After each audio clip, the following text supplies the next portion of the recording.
साल 2023 में उज्जैन के पवित्र धरती पर एक ऐसा चमत्कार घटा जिसने न सिर्फ श्रद्धालुओं को हैरान कर दिया बल्कि सरकार और पुरातत्व विभाग तक को सोचने पर मजबूर कर दिया।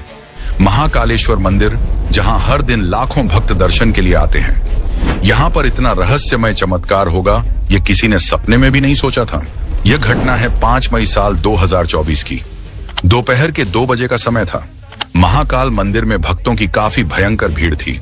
सभी लोग दर्शन करते हुए परिसर में आगे बढ़ते जा रहे थे, लेकिन इन भक्तों की भीड़ में 13 साल का एक ऐसा भक्त भी था जो एक बहुत बड़े खजाने को सामने लाने वाला था। उज्जैन महाकाल में 2 मई के दिन एक साधारण दिखने वाला लड़का मंदिर परिसर में अचानक जोर जोर से चिल्लाने लगा और उसका कहना था कि मैं वापस आ गया हूं। बाबा महाकाल ने मुझे फिर भेजा है और खजाना वही है जहां मैंने छिपा कर रखा था। मंदिर के नीचे तीसरी परत में एक बच्चा मंदिर परिसर में खजाने से जुड़ी बातें कर रहा था। शुरुआत में तो लोगों को वह बच्चा पागल लग रहा था, लेकिन उसके मुंह से यह बातें सुनकर मंदिर के पुजारी के चेहरे पर कुछ पल के लिए अजीब सी गंभीरता आ गई। लोग सोचने लगे कि क्या सच में मंदिर के नीचे तीसरी परत में कोई खजाना छुपा हुआ था? क्या पुजारी सच में इतने दिनों से किसी खजाने को छुपा रहे थे? सबको अलग हटाकर उस लड़के से जब बात की गई तो उसने जो बताया उसे सुनकर आपके भी रोंगटे खड़े हो जाएंगे। यह घटना एक पुनर्जन्म के साथ जुड़ी हुई है।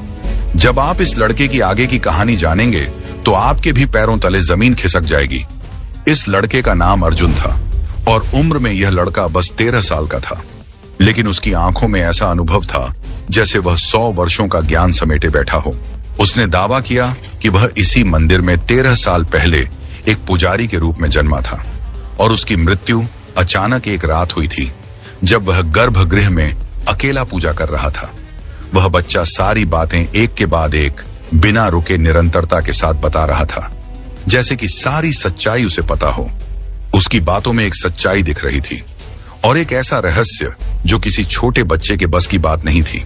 उसने मंदिर की प्राचीन परतों, पुरानी सुरंगों और यहां तक कि मंदिर के निर्माण काल के कुछ रहस्यों का भी खुलासा कर दिया, और वह भी बिना किसी रुकावट के।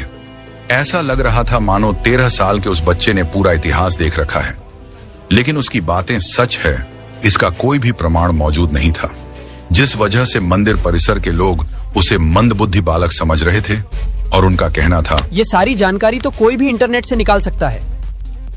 आखिर तुम्हारे पास इस बात को सत्य साबित करने का क्या प्रमाण है? तब उस लड़के ने कहा, आप 13 साल पहले का रिकॉर्ड देख लो, आपको पता चलेगा किस प्रकार मंदिर में पूजा करने वाले एक पुजारी शिवानंद की यहाँ अचानक से मृत्यु हुई थी।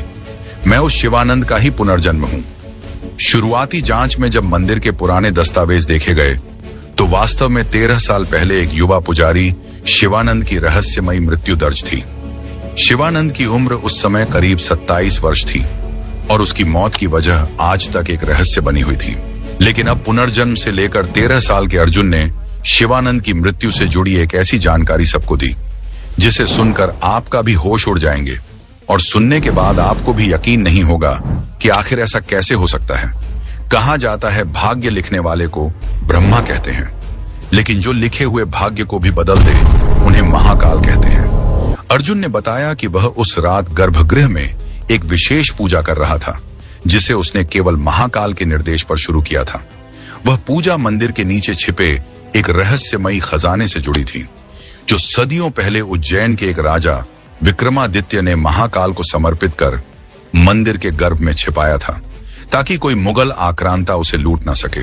दरअसल उस समय मुगलों ने पूरे भारत पर आक्रमण किया था और वह मुख्य तौर पर भारत के हिंदू मंदिरों को ही निशाना बना रहे थे, क्योंकि उन्हें आर्थिक तौर पर मजबूत होना था और वह यह बात अच्छी तरह से जानता था कि भारत के हिंदू मंदिरों में बहुत सारा पैसा है और ढेर सारा खजाना है।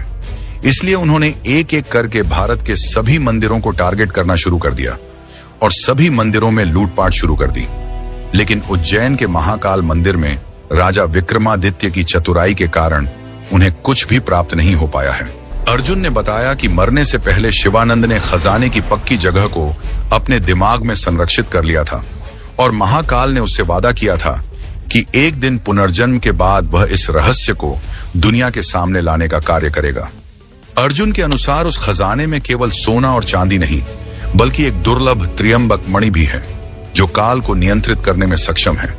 जब उससे पूछा गया कि यह बात वह कैसे जानता है, तो वह बोला कि कल रात्रि को जब मैं सो रहा था, तभी सपने में मुझे महाकाल ने दर्शन दिए और अपने जीवन का उद्देश्य याद दिलाया कि किस प्रकार 13 साल पहले मैं शिवानंद नाम का एक पुजारी था और किस प्रकार मेरी मृत्यु हुई। और अब मेरे जीवन का यही उद्देश्य है कि मैं इस खजाने की सच्चाई सबके सामने लेकर आऊं। जिसके बाद पूरे शहर में यह बात जंगल की आग की तरह फैल गई। टीवी चैनल, यूट्यूब रिपोर्टर और भक्तगण सभी महाकाल के मंदिर के बाहर इकट्ठा हो गए। अर्जुन को एक विशेष कक्ष में रखा गया, जहां पुरातत्व विभाग के अधिकारियों ने उससे मंदिर की संरचना और खजाने की जगह के बारे में विस्तार से पूछताछ की। और हैरान करने वाली बात यह भी थी कि उस 13 साल के बच्चे ने जमीन के नीचे की परतों का नक्शा बनाकर भी दिया और बताया कि तीसरी परत में एक अर्धवृत्ताकार कक्ष है, जिसके बीच में एक त्रिशूल की आकृति है। वहीं पर खजाना दबा हुआ है।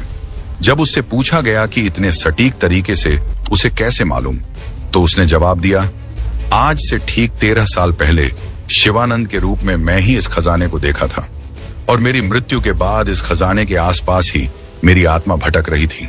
लेकिन आज फिर से महादेव की कृपा से मेरा पुनर्जन्म हुआ है, ताकि मैं पूरे संसार के सामने इस खजाने का रहस्य खोल सकूं। उसकी ये सब बातें सुन के सब असमंजस में था, लेकिन बात तब और भी ज्यादा गंभीर हो गई जब अर्जुन ने मंदिर के पुजारियों में से एक वृद्ध पुजारी का नाम लेकर कहा, यही थे जो उस रात मेरे साथ गर्भगृह के पास पहुंचे थे।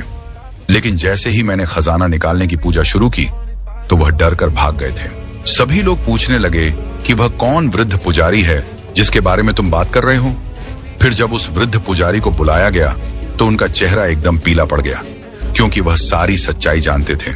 उनके हाथ पांव कांप रहे थे, माथे पर से पसीने छूट रहे थे। आज तक किसी को उन्होंने इस रहस्य के बारे में नहीं बताया, लेकिन वह समझ चुके थे अब सच्चाई सबके सामने आने वाली है। तब उन्होंने सबको एक ऐसा सच बताया जिसे सुनकर आपके भी रोंगटे खड़े हो जाएंगे। उस वृद्ध पुजारी ने कहा, मैंने कभी किसी से यह बात नहीं कही, और हाँ, मैं ही था। मैंने देखा था शिवानंद को। लेकिन जब गर्भगृह से अचानक तेज रोशनी फैली और चारों तरफ भयानक शोर हुआ, तो मैं डर कर बाहर भाग गया। सुबह पता चला कि शिवानंद मर चुके हैं। उस वृद्ध पुजारी के मुंह से ऐसी बातें सुनकर अब सब लोग यह बात तो समझ चुके थे कि अर्जुन जो कुछ भी बोल रहा है वह सब बातें एकदम सत्य है। और 13 साल पहले शिवानंद नाम का एक पुजारी भी हुआ करता था। इसकी पुष्टि वह वृद्ध पुजारी कर चुका था। यह पूरी घटना अब रहस्य और पुनर्जन्म के बीच झूलती नजर आई। लेकिन सरकार यह नहीं चाहती थी कि यह बातें बहुत ज्यादा बाहर आएं। इसलिए सच्चाई को जानने के लिए गुप्त रूप से सारी जांच शुरू कर दी गई। प्रशासन ने मंदिर के निचले हिस्से की गुप्त जांच शुरू की, जिसके बाद पहले से मौजूद रिकॉर्ड और अर्जुन की दी हुई जानकारी आपस में मेल खाने लगी। तीसरी परत का अस्तित्व पुराने कागजों में था, लेकिन कभी किसी को उसके बारे में ठीक से जानकारी नहीं थी। अब पहली बार एक 13 साल का बच्चा उस पर सटीक जानकारी दे रहा था, जो कि बहुत बड़ा चमत्कार था। पुरातत्व विभाग और सुरक्षा अधिकारियों की देख रेख में मंदिर के नीचे खुदाई शुरू हुई, और चौथे दिन जैसे ही जमीन को हटाया गया, तो वहां से एक त्रिशूल की आकृति मिली, जो पत्थर से बनी हुई थी। लेकिन उसके नीचे की परत कुछ नरम मिट्टी की थी, और जैसे ही उस मिट्टी को हटाया गया, तो वहां का नजारा देखकर सबके रोंगटे खड़े हो गए, क्योंकि 13 साल का बच्चा जो भी बातें कह रहा था, वह सारी बातें एकदम सच थीं। उसने एक ऐसे खजाने का पता बताया था जो सच में उज्जैन के राजा विक्रमादित्य ने मुगल आक्रांताओं से सुरक्षित रखने के लिए इस स्थान पर छुपाया था। लेकिन इस खजाने का रहस्य एक पुनर्जन्म की घटना के रूप में सबके सामने आएगा, इस बात का किसी को अंदाजा नहीं था। उस जगह से वहां से प्राचीन धातु की एक संदूक निकली। सब हैरान थे, आखिर उस संदूक में क्या होगा। उस संदूक को मंदिर परिसर में खोला गया और उसके भीतर रखी वस्तुएं देख सबकी आंखें फटी की फटी रह गईं, क्योंकि वहां सोने की मूर्तियां, चांदी की ईंटें और सबसे ऊपर रखी हुई एक चमकती मणि थी, जो नीली और हरी रोशनी एक साथ दे रही थी। अर्जुन ने उसे देखते ही कहा, यही है त्रयंबक मणि, यही समय का पहिया यही घुमा सकता है। और उसके इतना कहते ही वह बेहोश हो गया। डॉक्टर बुलाए गए और कहा गया कि बच्चा शारीरिक रूप से ठीक है, लेकिन उसके मस्तिष्क की तरंगें असामान्य रूप से प्रतीत हो रही हैं। डॉक्टरों की टीम ने अर्जुन को पूरी तरह से चेक किया, सबको ऐसा लग रहा था कि या तो वह भगवान का कोई अवतार है या फिर मानसिक रूप से कोई रोगी है। लेकिन पूरी जांच खत्म करने के बाद यही पाया गया कि अर्जुन एक स्वस्थ बालक है, जिसमें मानसिक और शारीरिक किसी भी प्रकार की कोई समस्या नहीं है। और जो भी बातें कह रहा है वह विज्ञान के पार है। वह सनातन की शक्ति है और पुनर्जन्म की एक सच्ची घटना है। उसके होश में आने के बाद अर्जुन ने बताया कि अब उसका कार्य पूरा हो चुका है और महाकाल ने कहा है कि अब वह अपना जीवन आम बालक की तरह जी सकता है। लेकिन अब उसकी बातों से एक बड़ा प्रश्न खड़ा हो गया। क्या सच में आत्मा पुनर्जन्म ले सकती है? क्या आत्मा में इतनी स्मृति होती है कि वह 2 जन्मों को जोड़ सके? अर्जुन की यह घटना पूरे भारत में चर्चा का विषय बन गई। उज्जैन का महाकालेश्वर मंदिर तो पहले से ही तीर्थ स्थल था, लेकिन अब वह एक पुनर्जन्म की कहानी का केंद्र बन चुका था। सदियों बाद ऐसा पहली बार हुआ था जब किसी पुजारी के पुनर्जन्म की पुष्टि मंदिर के दस्तावेजों पर एक वृद्ध पुजारी के गवाह और खुद मंदिर के नीचे मिले खजाने से हो रही थी। लोग इसे महाकाल की कृपा मान रहे थे। उसके बाद अर्जुन अब फिर से मंदिर परिसर में आने लगा, लेकिन इस बार वह एक साधारण भक्त की तरह आता और चुपचाप बैठता, महाकाल से बात करता। मंदिर प्रशासन ने उस खजाने को एक विशेष कोष में जमा कर दिया और त्रयंबक मणि को एक विशेष सुरक्षा में रख दिया गया। लेकिन यह घटना यहीं समाप्त नहीं हुई है।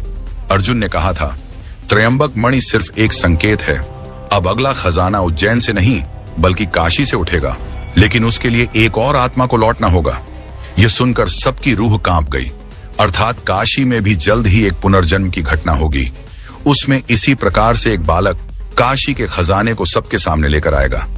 लेकिन वह बालक कौन होगा और वह घटना कब होगी, इसका कोई प्रमाण नहीं है। लेकिन उज्जैन महाकाल में जो हुआ, उस घटना ने सबको हिलाकर रख दिया, क्योंकि एक 13 साल का बच्चा जो ठीक से किसी से बात भी नहीं कर पाता, ऐसे ही एक 13 साल के बच्चे अर्जुन ने 13 साल पहले घटी हर एक घटना को विस्तार से समझा दिया, जिससे यह साबित होता है कि उसकी उम्र भले ही महज 13 साल की है, लेकिन उसने शिवानंद की भी पूरी जिंदगी को जिया है, जिससे उसका बात करने का तरीका और उसका अनुभव किसी बड़े इंसान के ही समान है। इस कहानी ने यह साबित कर दिया कि जब श्रद्धा और रहस्य आपस में मिलते हैं, तब जन्म जन्मांतर की सीमाएं भी टूट जाती हैं।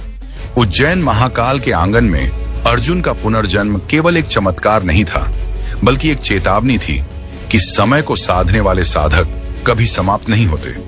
वे केवल रूप बदलते हैं और जब समय आता है तो वे फिर लौट आते हैं। इस पूरी घटना को लेकर आपके क्या विचार हैं, हमें नीचे कमेंट बॉक्स में जरूर बताना। और क्या आप पुनर्जन्म की घटना पर विश्वास करते हैं? ये सब देखने के बाद तो हर किसी को विश्वास होने लगा, क्योंकि उज्जैन की यह घटना इसका जीता जागता प्रमाण है। अगर आपको भी यह घटना पसंद आई हो तो लाइक करना मत भूलना और हमेशा ऐसी ही सत्य और चमत्कारी घटना देखने के लिए हमारे चैनल को सब्सक्राइब करके बेल आइकॉन को प्रेस जरूर कर लें। सभी दर्शकों को हर हर महादेव।